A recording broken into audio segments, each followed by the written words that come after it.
Ari paliring tiyang lintu praja samya pindhapanti manggon ana ing wewengkon negara Ngamarta dasar jejel alergi bentukit tepung taritis sambung emper pamukira jembar katingal rupa pratandha saking raharjaning raja apa kok kang kinandha tandha lamun negara Tingurjo ora mung tani ing karang padesan Sumadaya sami ayem atine sami tentrem uripe adyan lagi bani Krisna ategesing para tani den kapinujon ana tanah kang bela sami nampuk rapuk samudyan popo-popo manut dening alirane tirta pamriya bisa ijo tetanggane gedhe hasile cukupi kanggo sikep kelawan rabine sapita kawruh boten ngomongaken bab tetanen kewala para tani samya sesambet dagang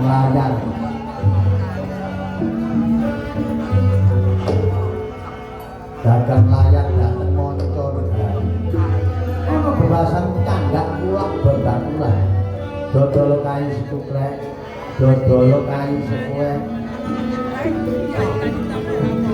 ananging toh yen ana ing negara Ngamarta sampe kanggo nyukupi sikep kelawan rabine dasar boten amung ngomongaken bab dagang layar kewala para tani sesambi ingon-ingon ponang raja kadya dening ayam bebek lembu mendo lawan esok dasar wancina enjang raja kaya padha sejar dateng ing tanah prataran ora dan kira yambak dasar wancina yang arko munggah gunung pantawis upaya samarai raja kaya padha mulih nang kandhane dewi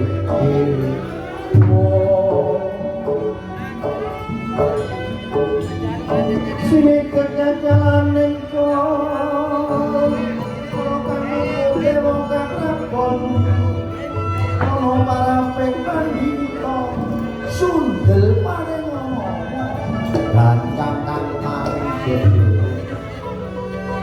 sinten to dosa namanira dosa sampun nama julid ingkang mengwalam mengkuwi bawaning rat ana ing negari Ngamarta dasar salah setunggaling pawongan luhur ing negari Ngamarta wenang den ucapaken dosa anamane Sang Nerpati inggih jejuluk Prabu Kuntadewa inggih Sang Yudhistira Darma Wangsa Darma Kusuma Darma Putra inggih jejuluk Prabu Darma Wangsa ya Sang Sadadrija Kangka Sang Ajata Satru ya Sang Guna Nalikrama pramila jejuluk Prabu Kuntadewa labet kadewasaning Sang Nata sebabak lawan drajating para dewa Yudhistira ing pinalendra bawa Laksana ing netepi pangandika turta wusi mumpuni ing olah prajurit Darma Kusuma manggowerdi sinuyutan para brahmana wasilan Wasupitri Darma Kusuma liril abad tanira datan pinentang prandene legawaning Sang Nata tetep anggambar pindha gandaning sekar Darma putra Sang Nata kapundhut putra Dewi Dewane sesanggeman nenggih Sang Hyang Bathara Darma pramila jejuluk Sang Sudi Bija Kangka dadi kepengeduk laira anyarengi mangsa rolas Ajana Satru wedi Nalendra ingkang datan handar beni mengsah kapara merdika Sudatira lila ing lara legawa ing pati wondening jejul guna tali krama karana sang nata bangkit amangsuli ing tata krami tan arsa ngendika lamun sabaning datan piguna tumraping juwananing bawana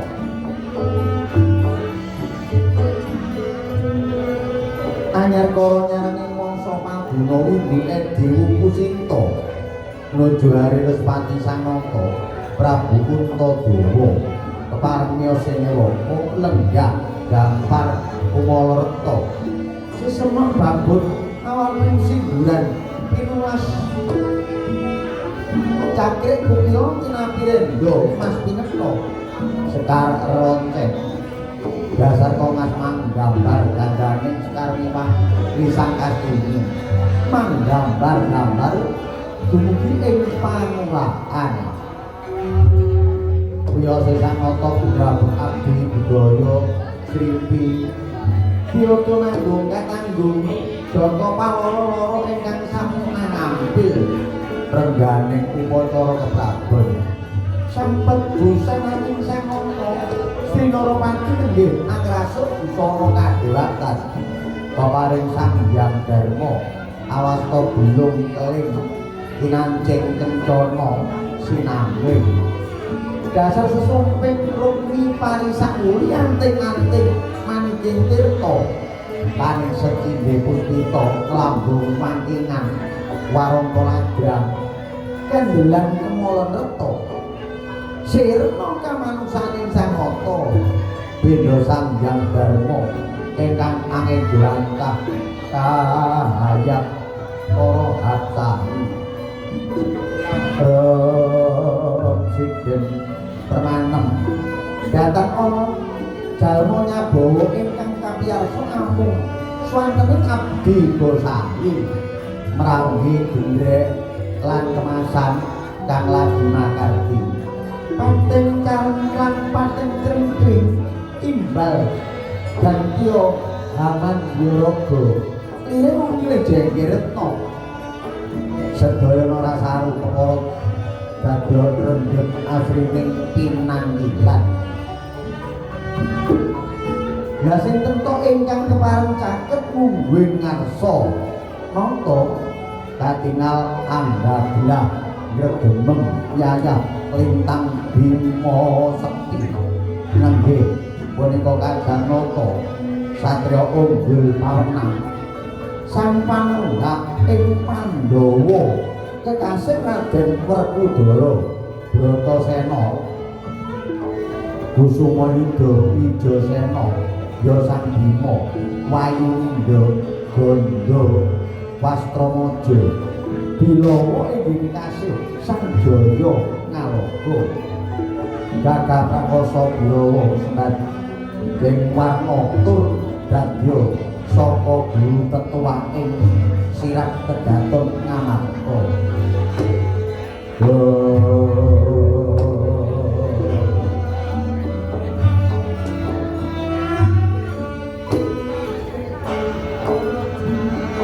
sumambung sawanira sang panjenengan Pandhawa nenggih Dyah Arjuna Janaka Pemadi ya Sang Setyamargana Danan Daya Wibaksa Anaga ya Sang Mahabau dhateng kantun Danan Jaya wingkinge pasebanira warujuning Pandhawa wingking saking kasatriyan Sawojajar tuwin bumi Mertawi Dian Nakula miwahuraken Dian Sahadewa kekalira katingal konjung ben ira semewa Pandhawa kumpul tosi sabda timbalane nata dupira sawega den ira para kadang ngabyantara Prabu Kuntadewa nulya paring dawuh mangkono luruh arep sabdane Sang Yutis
yang sukmo sesemitan ingsun bono langgeng rahayu sagung dinadi mardika penggalian ingsun dupi miyos gumerbekipun werta enggahih sareng kula pitanya dhateng para winaga wonten sawijining kreta ingkang mandhap wonten percabaan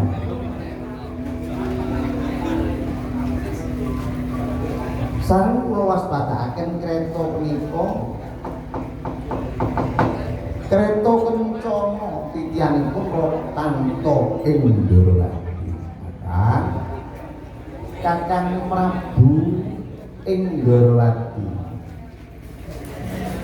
kengang punapa Kakang Prabu panjenengan boten paring glancang sekebet layang pekabaran mertakaken menawi badhe rawuh wonten ing negari Ngamarta umpami panjenengan panjenengan paring paringala sampun kapara namtu badhe dalem netapaken sangyaning para putra bocah mantri bupati saperluhan ampyak rawuh panjenengan saking jalinipun praja ngantos dumugi ing kedantung O Prabu Raharja wilujeng rawuh jengandika O Prabu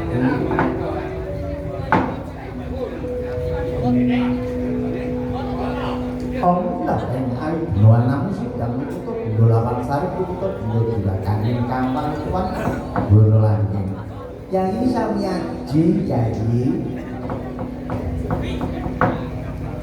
panjenengan sajak kajeron penampi anggenipun kepingin banget nyugarta sowan kula dhateng Garing Amarta mboten perlu Yai awit ingkang ngroko piyambak menika gadhah raos kapang kepingin banget enggal menduk lawan adi-adi kula padha ingkang sampun gathok kula ingin pinanggih para Pandhawa ngaten ya inggih Koko Prabu nuwun pangapunten ingkang rama mboten wonten palang napa-napa nadyan to ing Kraton Ndrawati ingkang garwa Prameswari rakyat kula Rukminiwati Setyabama kentun santun dhateng Yai Drupadi ing Garing Amarta Yai inggih kakang mangke sabudanipun jengkar Prabu kula aturaken dhateng Yai Drupadi inggih matur nuwun kados ngaten Yai sinuwun nuwun inggih Koko Prabu sarine kerah ingkang raka menika dangu boten pinanggih adi-adi Pandhawa kula nyuwun medal sawetawis kangge ngraketaken rasa panggejaran jangu adi-adi kula Pandhawa Yai nuwun inggih Koko Prabu amung manggahaken dawuh Yai Arjuna Yai Margana Adi Kaipe Janaka apa ya padha becik pramtamu Yai Koko Prabu sadèrèngipun ngaturaken sungkem bekti mandhut sandhaping pepodho Koko Prabu kawula nuwun Yai Dananjaya Arjuna ya Yai tak tampa bertemu kan kunjuk marang jenengan ingsun pangestu wae genteng tanpa ngono ya Adi Kurawalan pamindi kula Koko Prabu kocadong tangan kalih kawindha wirda ing bujuking rikma kumul sayupun dutaning kolang mijil kita panaga kuwer-kuwer dhateng pangkon Pranojo andadosaken jimat kaiwangan ora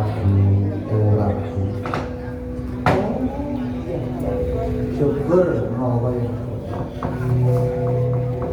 Yai Sekembaran Yai Gagar Mayang Raden Pinten kelawan tangsel Yai Nakula Sadewa becik pratamu Yai Koko Prabu ingkang rayi kula ngaturaken sungkem bekti Koko Prabu Koko Prabu ingkang rayi dewa ngaturaken bekti Koko Prabu oh ya Mbak tak tampa bektimu kan kudu parang jenengan ingsun pangestune ingsun tanpa ngono Yai Sekembaran dawuh kamu nggih Koko Prabu ndadosaken jimat anggen kula salamipun besar kasih ya Koko Prabu kok ndadosaken jimat kula anggen kula besar Koko Prabu oh iya marem wis padha seger waras kabeh Sanang Jaya Nakula Sedewa Dawa Terbutuh mangun jurang mangun jurang kodek seno si bajo ayo mawang buku gangsir suara neng seno koyo si mawang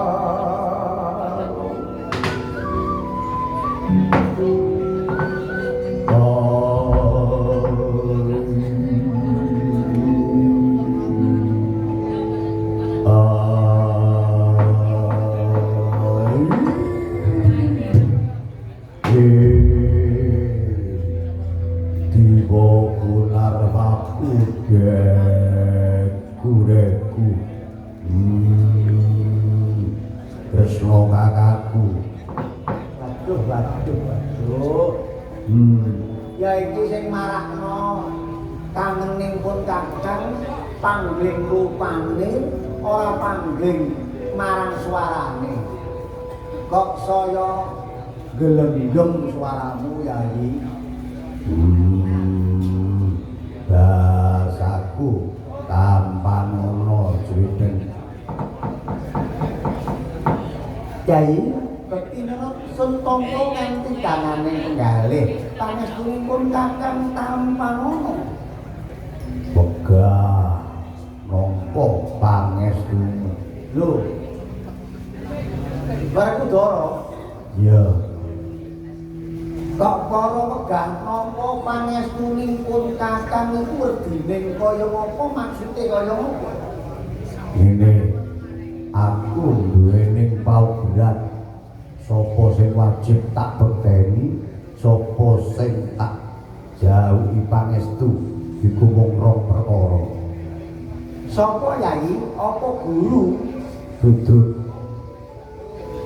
sing wajib tak sembah wajib tak bekteni ana loro yaiku wong tuaku lanang kelawan wadon maratuwaku lanang kelawan wadon iku sing tak sumemi sing tak bekteni lha dene perkara pangestu aku ora pernah njaluk pangestu marang wong liya awit manungsa mung sepadha-padha ora bakal bisa mangestoni koyok-koyok mangestoni nanging nyatane ora iso oh ngono penumara tapi akeh pawongan kamra iki njaluk pangestu ya iku gawe pantes-pantesan kaya ngono gawe pantes-pantesan Jadi Udara Raja Nemaran aku kangen iku gak kangen karo tok lho Yai kangen iku sekeluargamu pun kakang kangen apa dene rakyat bojomu anakmu pun kakang iku ya kangen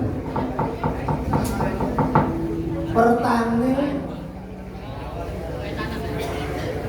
Kyai Werkudara ana ing Lumajang Tengah kaya ngapa dina iki apa isih panggah rukun karo alimbi isih panggah rukun karo Nagabini apa panggah isih rukun karo Urangayu lho sing kok takokno iku keluarga iya Yai mergo lek pun kakang iku takon donya bondo kok ya ora pantes padha karo ibu Yai lah yen tak takono iku babagan bojo lak pantes utawa namokno anakmu wis pira ora pantes bojomu pira kuwi ya ora pantes ya ngene aku dhewe rumangsa tegi karo Janaka rumangsa kegi karo Dananjaya. Iya. Kegi sing kaya ngopo? Dina entah Janaka. Bojone pira? Bojone sakmono akeh. Kok yo gak tauke piring bentek tukar padu lok-lokan sing siji korek sing siji nyengkre sing siji nyengket uga ana. Lah yo mesti wae. Mergo ari bawane Kyai Janaka iku netes nang gone garwane kabeh. Mula pinaringan tentrem ayem, masih Janaka bojone akeh, panggah rukun. Lah apa para ya gak gedhe, kawibawane terus bojomu kaya apa Sena? Lah ya iki aku malane kepingin kaya Janaka. Kabare kon tak cerita. Wong loro iku ibarate ngono, kucing karo kere. Sing siji rimbi, sing siji naga kini. Aku lek nok nggoning Sabta Pertawa kesuwen, atik mulih nang nggoning Pringgondani. Ngono iku gak kara-kara mbuh panci, mbuh piring, trompet.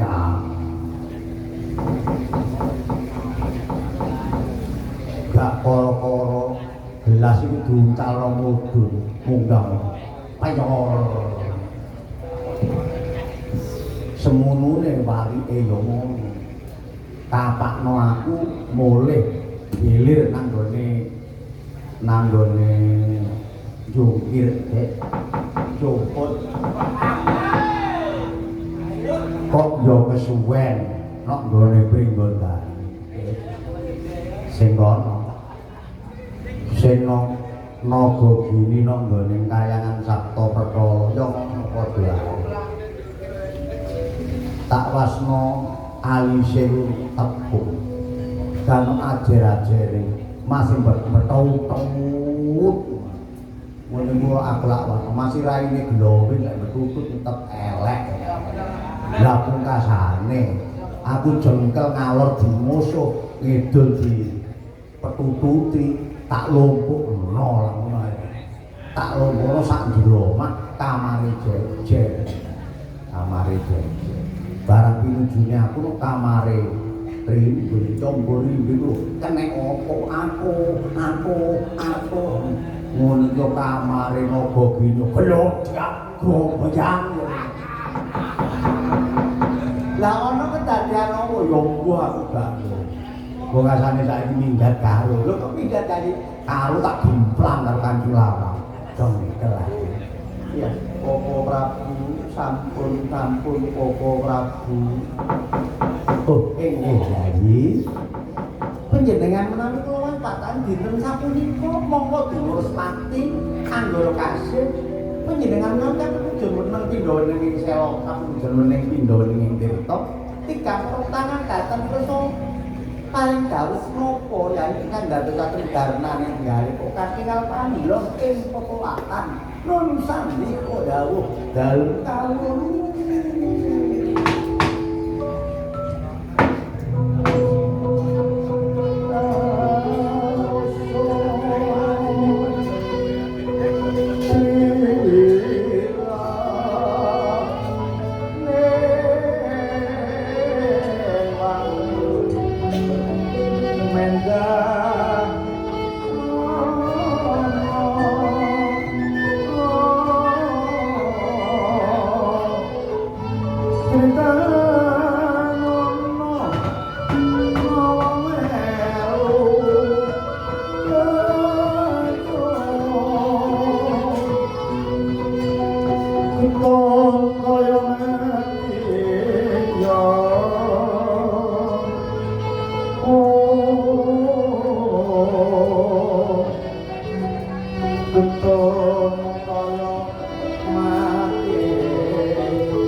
Sinuwun Puntadewa sareng kasengko atur ira ingkang raka Indrawati Sri Nalendra Bathara Kresna dasar manungsa lan teming Indrawati mung sumuwi panggawe witing wicara leleteng tetunggingan Sri Nalendra Bathara Kresna ngantos andadosaken jomblo ning penggalih Indra ketayu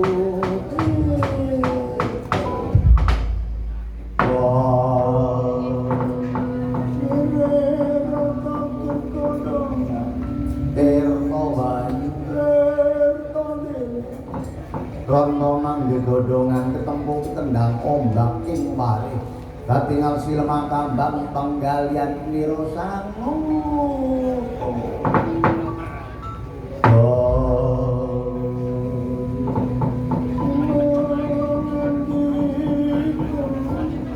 napa panjenenganipun gagas napa panjenenganipun gali sang sinuwun benten kelawan pajatan dasar kawontenaning stinganing Ndra Bathara Tresna sampun anyumurupi menapa ingkang den sandhang sinuwun Kuntadewa. Sinuwun Kuntadewa menggalikaken nembe kemawon anggenipun Nendra Kedugrak awit wonten pasupenan ingkang dadosaken ajrih penggalianira samangka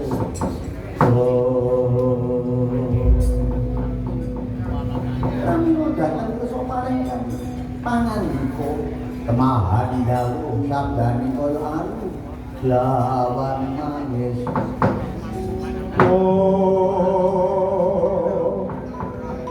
ana netra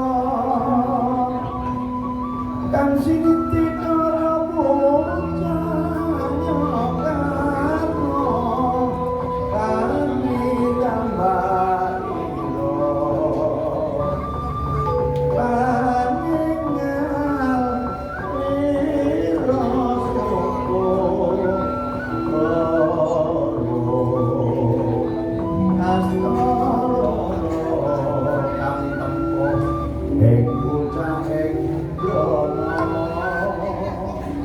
Wakak loro kang kinarya kembarane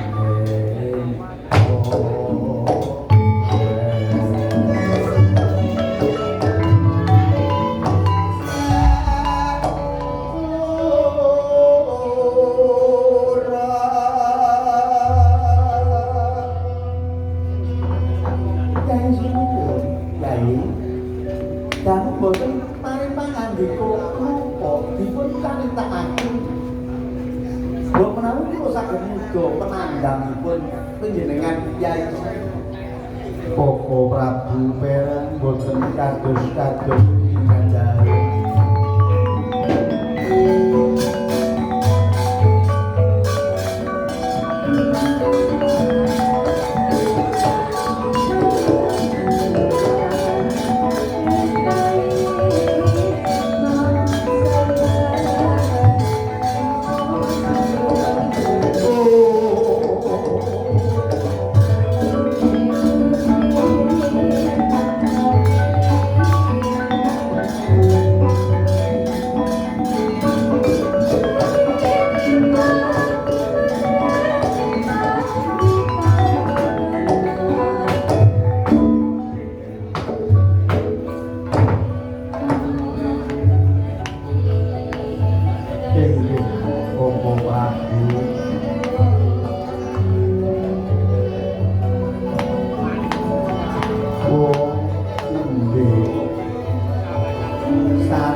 inggih selo inggih kajeng ingkang ageng-ageng nempuh kraton negari Ngamarta dados silem negari Ngamarta Prabu Perang dos pundi lelakon menika Koko Prabu Oh, ngaten. Nggih.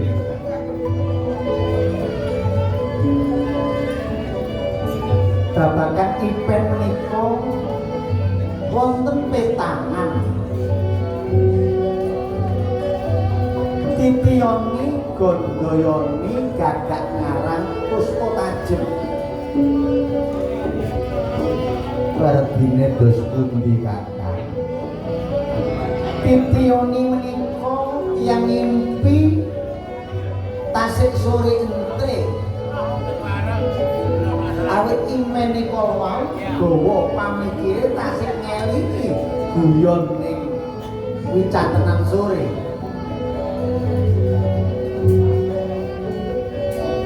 Lah dene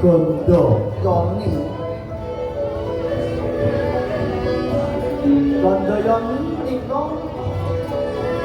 duka saking kesele anggone makarya dereng ngantos tabuh 12 sampun ketileman. Lah menika ingkang disepeno mawarna-warna. Menika ingkang sinebat Gandayani.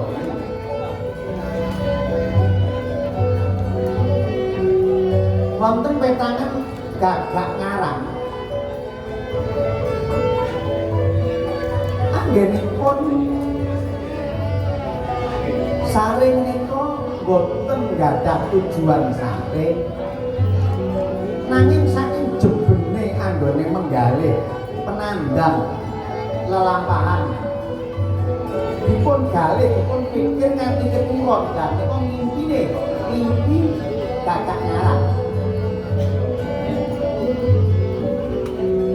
menawi Puspa Tajem kakang menawi Puspa Tajem menika yang ingkang sarene mau jam 1 dalu Udakara jam 3 setengah sawan sekawan kejugak wungon lilir nanging nembe mawon anyemena lah supenane menika tajem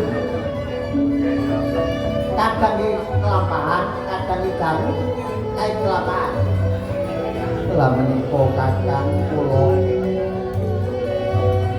gagak abang kejugrak nilih menawi negari ngamarta menika wonten banjir bandang boten namung mili banyu mili lumpur selo kayu lan sapanggalen padha katut ngamarta silem popo pramuka nggih kayi monggo sareng-sareng amuji dateng kaiping pemesten pun teguh bakoh rayu jeng slamet pengayomane Jawata yang inggih terang monggo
umpamio negari ngamarta menika kerem banjir bandang kedadosanipun dos pundi Koko Prabu Kyai Sinuwun panjenengan kedahe niku angudya marang rasane mudya marang rasa ing babagan kasunyatan sedaya tumandang lamun dereng tumata mboten nata menika mboten ketadipun antepi kanthi menggalih kanthi sanget alangkung-langkung nyuwun pangayomane Jawata linangkung kemawon Bratasena cerita kataku kaya ngopo ya apa Yai ipene Yai Sinuwun sing kaya mengkono duwe adi Werkudara kaya ngopo wah rumah satu mergo Kunto kakakku salah sujining manungsa kang demen tirakat tarak brata demen matekur sejati memuja swanta ana ngarsane Gusti Kang Agung mula kang dadi pasupenaning Bar Kunto kakakku kaya-kaya nata jiwiten kakakku oh iya yen pancen para duweni kaantepan sing kaya mengkono kabeh mau nata yen pun kakang mung sak dermi gawe pepadaning kahanan ayo padha nyamiji ana ing sanggar pamujan padha bareng-bareng nindakake matekur sejati memuja swantan DP-DP ana ngarsane Gusti Kang Amuntuh nyuwun pituwangane Gusti Kang Amuntuh kaya ngono ya iya aku patut no kaya ngono inggih Koko Prabu kula nggih patut kados ngaten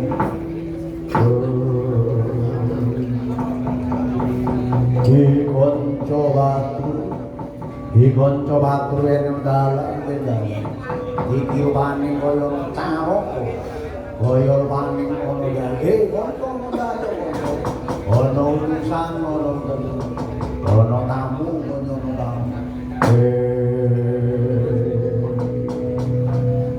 konco batur iki wani ngono dayo yen dalan karben iso kandhek ana bersama sinten to ingkang handhok ana ing kreta tumurun ana kecabanar lebet dateng ing lebeting kanton negari Ngamarta duta mijil saking negari Parangbubarjo pantih juluk sekepi arsana bedhateng lebeting kerawu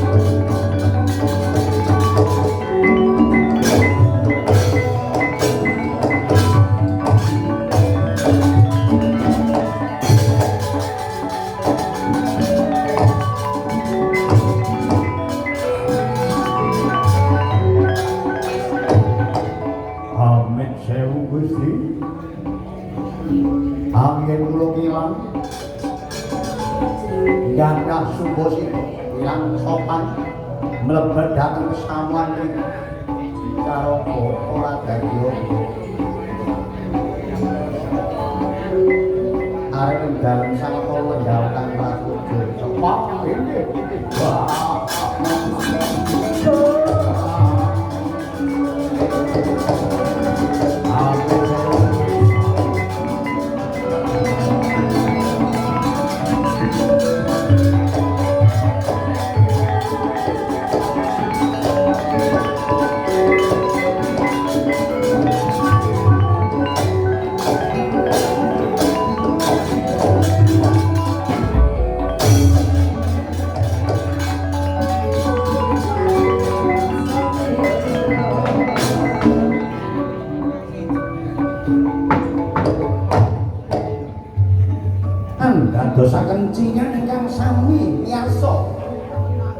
sinten tok ingkang lumebet dhateng lebeting kedhaton negari Ngamarta katitik saking busana ingkang den agem menika sanes ageman negari Ngamarta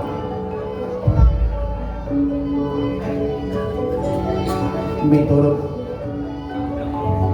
tandra tandrane dasar manungsa trimadya raseksa tri telu madya tengah raseksa buta setengah buta tur angangge sirah darodo sirah liman ya sirah hesti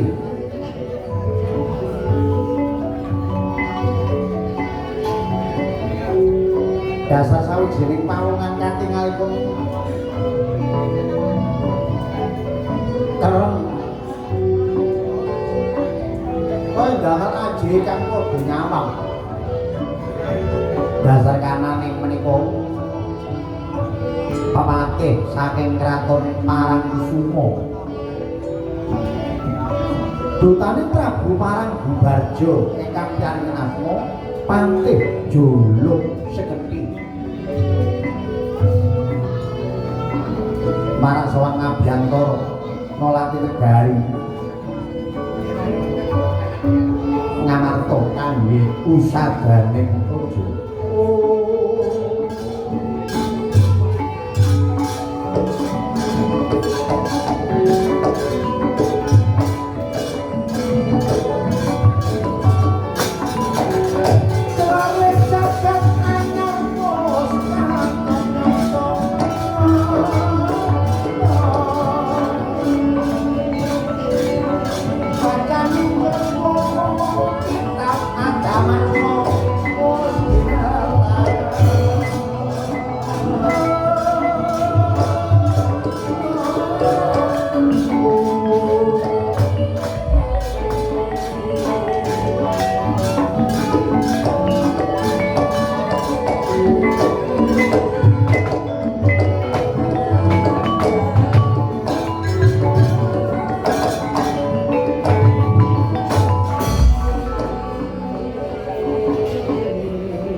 Wong semono akeh kok nyawang marang aku.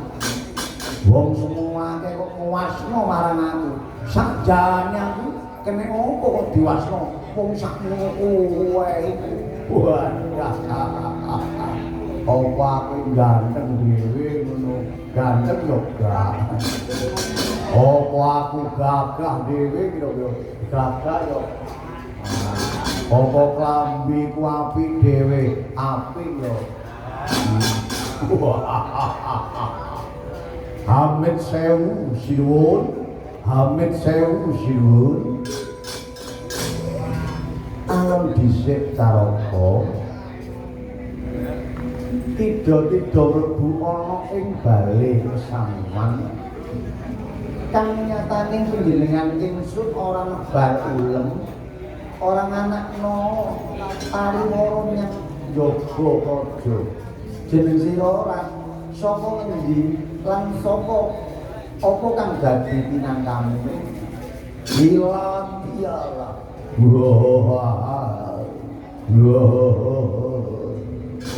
Hamid sewu Gusti Hamid sewu.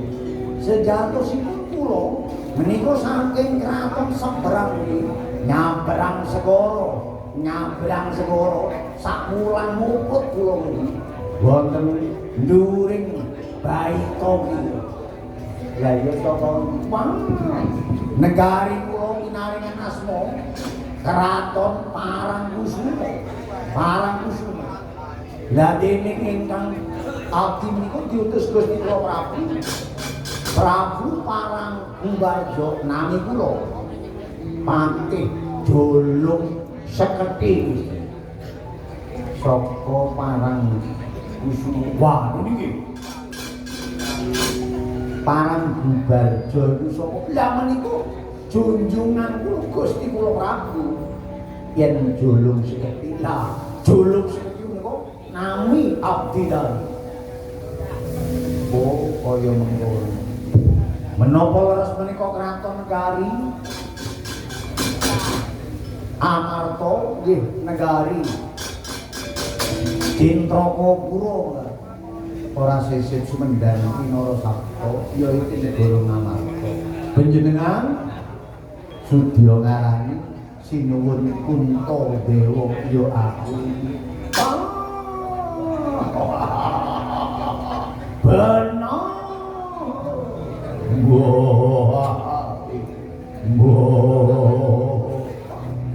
Ora usah dadak kangelan golek iki karo Ngamarta. Pungkasane lujuk kaya ono kene patok negara Ngamarta. Wah. Niki. Dados panjenengan Sinun Kuntadewa, ratu ingkang sabar, ratu ingkang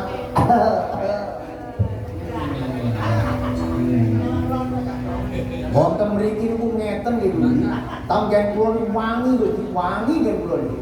Kratone wangi nggih enten asine. Wah, ten mriki moblak-moblak kaya saka kali kelothok kula niku.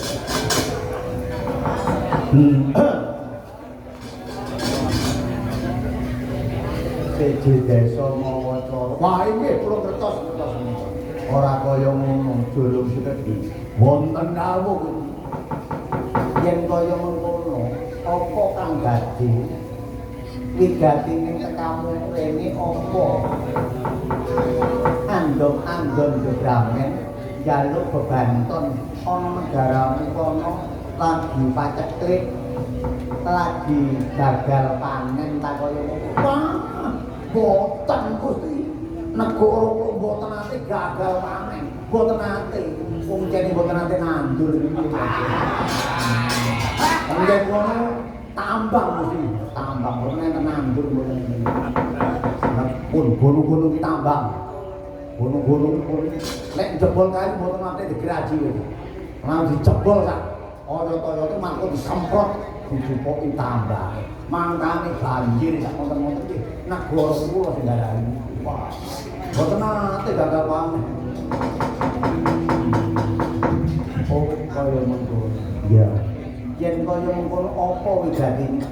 Banding aturaken Nawala Patra kula kapatah Gusti kula Prabu Parangkuwarja. Ya, yen kaya ngono tak trimoni Nawala. Patrimanana Ponang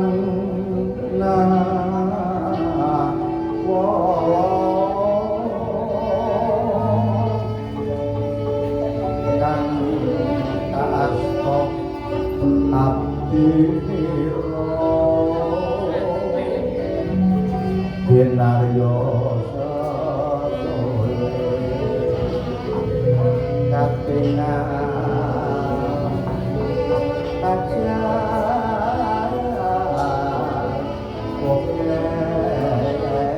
heriro naleko sasro sandi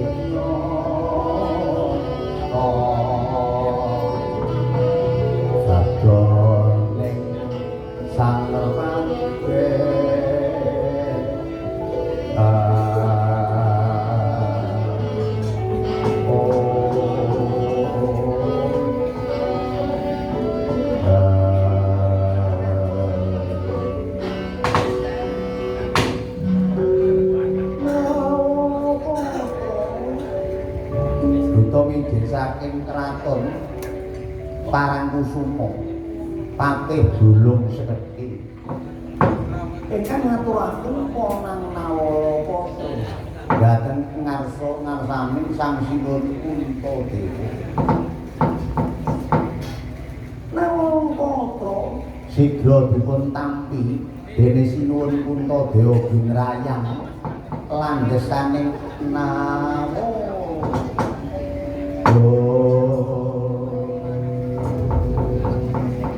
napa niki durus bojo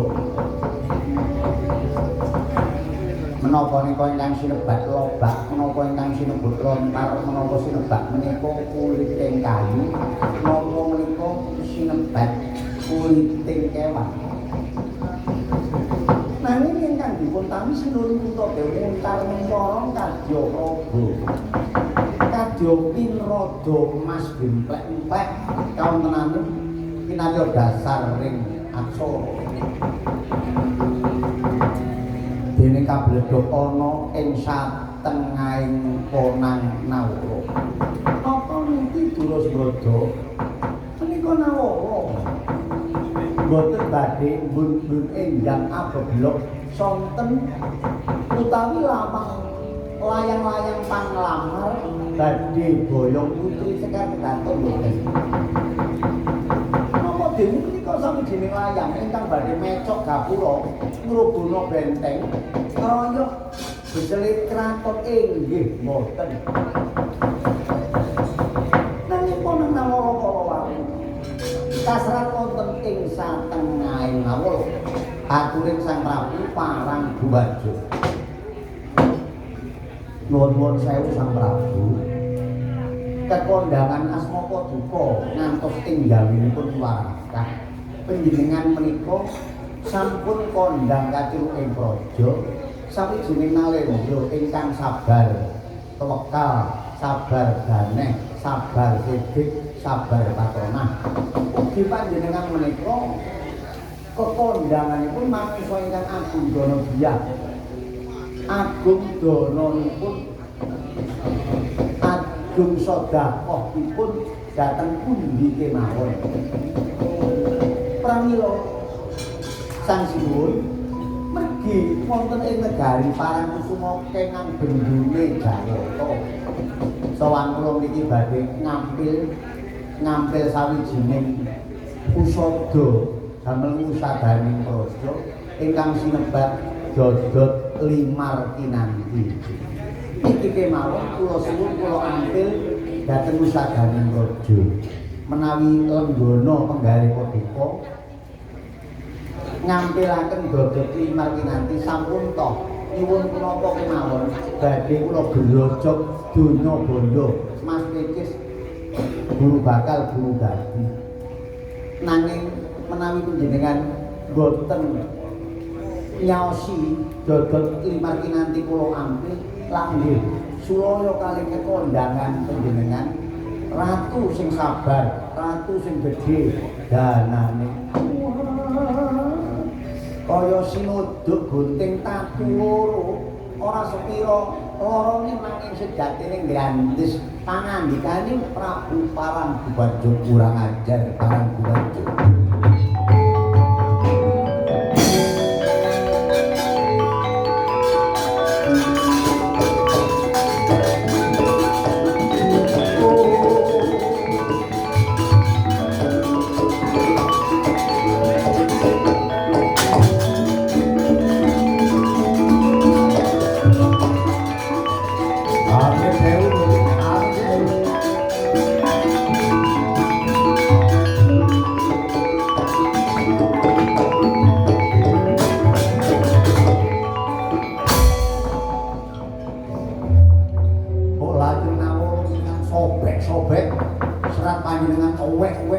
kadosa pundi kula mboten ngertos maksude menika menapa mengkene ya Caraka tak adu layang iku mau sak temene mono ora sepele sing diambil ora njaluk donya blono ora njaluk putri Sekar Kedaton ya ora njaluk beseliting kraton nanging ukara sing duwe mau cetha menawa ngampil Dodot Limar Kinanti nanging yen aku ora maringa Dodot Limar Kinanti bakal di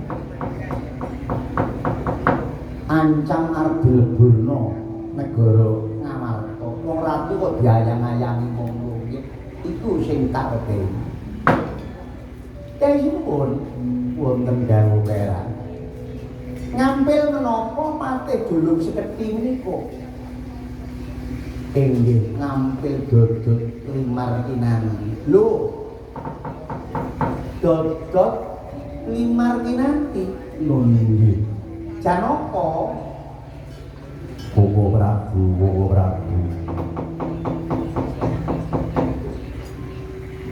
Ana tembung unen-unen dodot limar kinanti iku pusaka tah pusaka Kyai. Kula piyambak boten manyu mugi Koko Prabu. Barakudara. Apa Yai sing disebut dodot limar kinanti iku? Wong kakang kok durung mudeng. Dodot limar kinanti ya kae guru iki aku ngerti apa dodot limar kinanti. Ora gak ngerti. Babar pisan ora ngerti. Dos pundi Yai? Wong sedaya boten manyu ngrupi dodot limar kinanti. Karo apa gak kliru oleh golek negara. Ana negara Ngamarta ora ana sing jenenge dodot limar kinanti. Mestine kon niku Sulaya kliru sing mbok tuju. Mbuh ana negara Pancala apa negara Ngastina apa negara Wirata ana kono mbok menawa sing kono. Ora ana kene ora ana. Umpama ana ya wis tak ampil, tak sirihi umpama ana. Lah terus yen ora ana apa sing tak sirihno, apa sing tak wenehno. Ngono nyatane. Wani mati panglumruming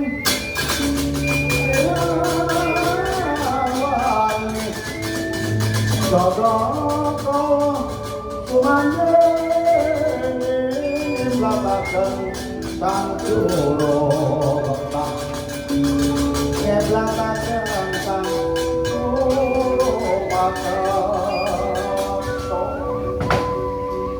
Ya dialah Gusti Sinuwun wah mboten cocok karo warta ingkang ngambawara wonten kekondangan panjenengan ratu ingkang sabar, ratu ingkang agung dalan. Nyatane pun diampuni dodot limar kinanti kangge musadaning negara parang kusuma kemawon paduka boten kersa maringaken dodot limar kinanti. Panjenengan sengitaken dados sesidhemah. Merga kuwatiripun dodot limar kinanti kula boyong dhateng kraton Parangkusuma. Aduh, mestine kono kula yo krungu Sinuwun Kuntadewa iku tanpa ngucap yen tanpa ana gunane ana manfaate. Dadi yen aku ora ngucap ana tegese yo ora ana. Yen ana yo menapa menika ten alusing samudana, alusing samudana amung bedung tanpa santi ingkang mati julung sekethi ben boten oleh dodot limar kinanti ngeten mawon. Wah. Pun sopane kula buak sak sopan-sopanan. Sak budi pengertian. Ora unggah-ungguhan. Ngeten mawon. Panjenengan paringaken napa boten dodot limar kinanti napa kula gledak mlebu jero kraton. Lobrak-abrik jero kraton. Kang Carita duka mangawur kanggane manteh julung sekethi. Rumangsa dadi manungsa kang digdaya ngapung. Wani lungguh jejer ana ngarsih Sang Sinuwun Kuntadewa. Marang sasat nyepelekno marang ratu Guru Ngamarta.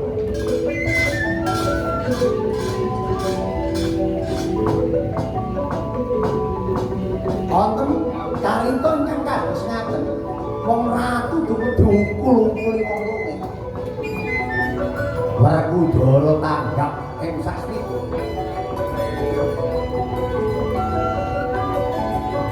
ngelirik ana mburi ana putrane krong perkara Raden Gatotkaca Raden Antareja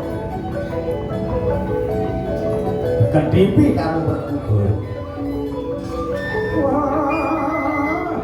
tanpa timbang panjang kelawan malih Raden Gatotkaca jarike disembongaken ana ing panjang ngadeg nyendhiran patih durung seketi Tobyuk saka mburi tek drungut lambene natap mega curug darah utang rambut jawak rikmane den angkat tangane den beketeng seret kaya gar ajar kaya Joko metu ana kawon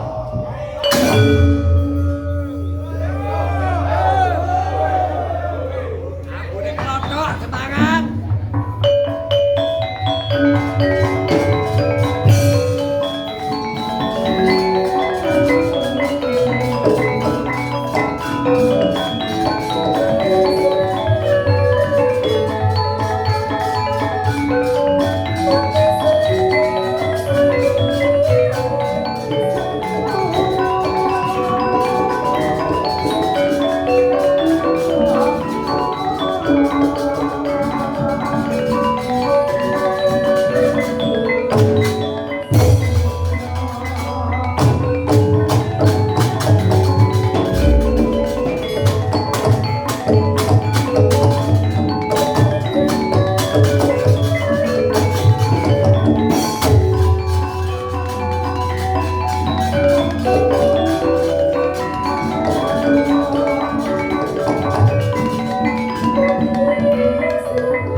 tapi kok Gatotkaca terus maju Nobyuk patih memang ketemu pirang perkara cara ngono.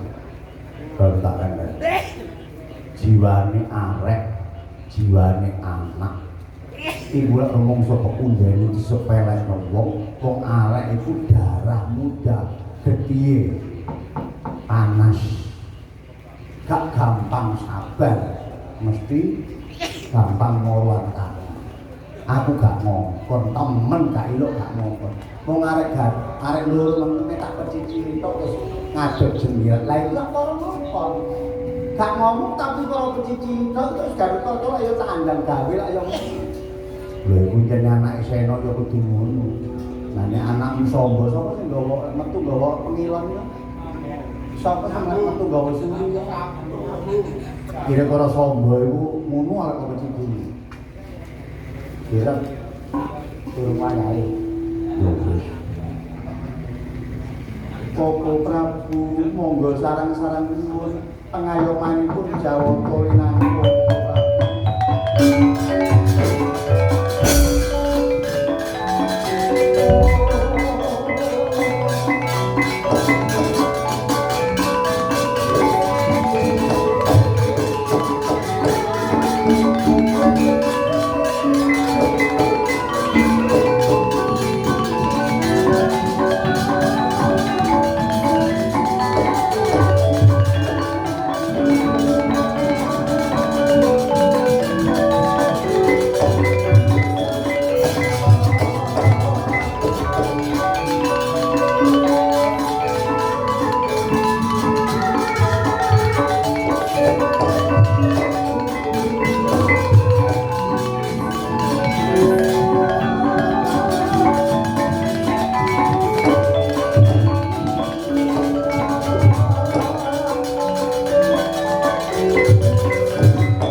kayu ketang mangangin-angin kunong-kunong linggih lapawaku kunong tempur segara yudha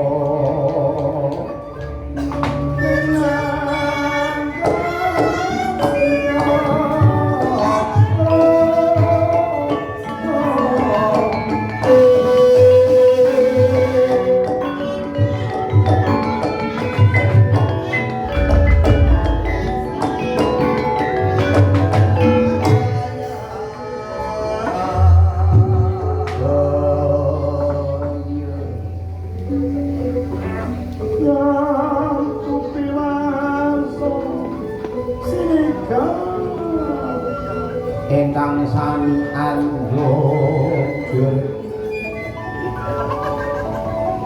anyrosaken ing jroning stinggil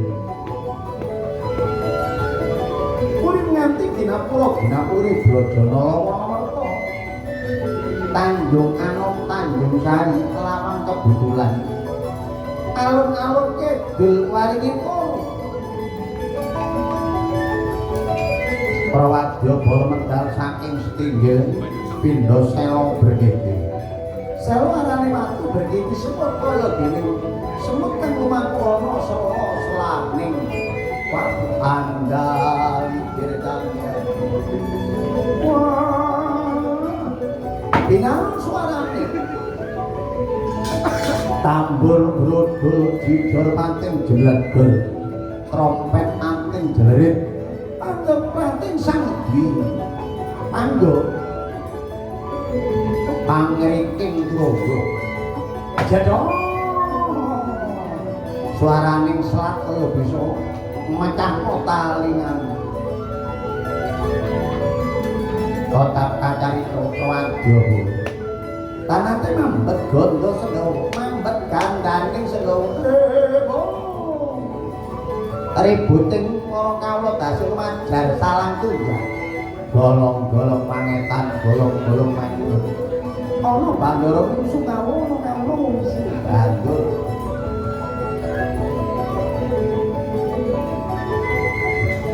lumaksananing Prawadya bala ngantos pindha sela perdu gonggo sasa perdu arane litah gonggo banyu sasa kaya dene lintah mangewen ana madyaning dhuwur campur dari ingkang lagi kula bayang rising crita cungkating ingkang anggelar sura sing kalih katingal pating salengkrah ana ing madyaning alun-alun pas jam 12.40 menit kaya Solo mlebu geni.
Magribmu yo diperbarui kon iso ngomong lho ya iso mboktekno sik jajalen wah kuwi contohnya ya pengkoning manglung nang embong pengkoning manglung nang embong sapa wonge gak kepengin ngetok sapa wonge gak kepengin ngetok terus lencur koning moblong-moblong sapa wonge gak kepengin melok lah monggo melok ngono ya gampang wong sinden panganane gak aneh-aneh lak klothok anu saiki ya gak perlu banyak biaya oh aku duwe anyar yo lah anyar iya apa ya oh anyar bari aku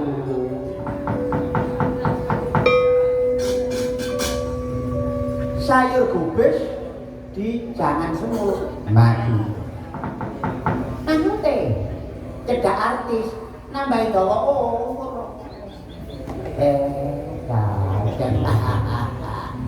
ono kawan ojo pengejekan tutolanku jantrang wah tak kemur keraton negoro ngawarku monggo sing hati-hati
tak sawang kok durung cukup umur bebasane sik mampu dringu bawang wani nyeret patih julung sekethi wong kang lungite sak negara parang iki Raden ngaku sapa asmamu kepat ngaku sapa kowe mumpung burung tak ketok janggamu dina seminggu ila dialah ya lamun seliramu durung ngerti aku endi percaya kamu sapa diangkamu la dialah ditakoni kang ngaku mandar nyunjung dongko ya sore mau wis cerita yen patih julung sekethi sliramu Abriwiwata ya Purbalaya ya Raden Teruka Prabu Anom Gatotkaca la dialah isih mau dadi kuwi ora dadak takon penggawean Allah bukane kon wani nyeret aku apa dosaku apa lumutku apa kaya ngene peraturan ana negara Ngamarta tanpa ditakoni wis diajar kaya raja kaya iya siji desa mawacara ana negaramu gak ngono ana kene yo gak padha karo kono yen nyoto sliramu diajar ana kene tondo yen sliramu gak cocok duwe dosa lumut ana negara liyan ladialah yen manjen ndomu nang dosaku ana pinggir ndi dosaku ana ndi papan panggonan dirayangen saka dilamakan sikil nganti pucuking rambut ing kono kok nemokno dosa lan lumutmu menawa maneni ratu negara Ngamarta ladialah siaga toto-toto elek kon garo iki kamu kamu nyak Allah tumraping patih julung yo tak terima kanthi lapang dada tak terima kanthi tangan 10 ya yen kaya mung ayu dipokekno sing temekaning pati Purbaya apa julung sekethi yo yen pancen kaya ngono teges wong lanang ora selak marang dosa lan luput ayo dibokekno sing mati Purbaya apa sing mukti julung sekethi wah iya yen kaya macul kang tak dodok dadamu jebol jantungmu tinjo kerak kanggo ketemuan wah wah wah acar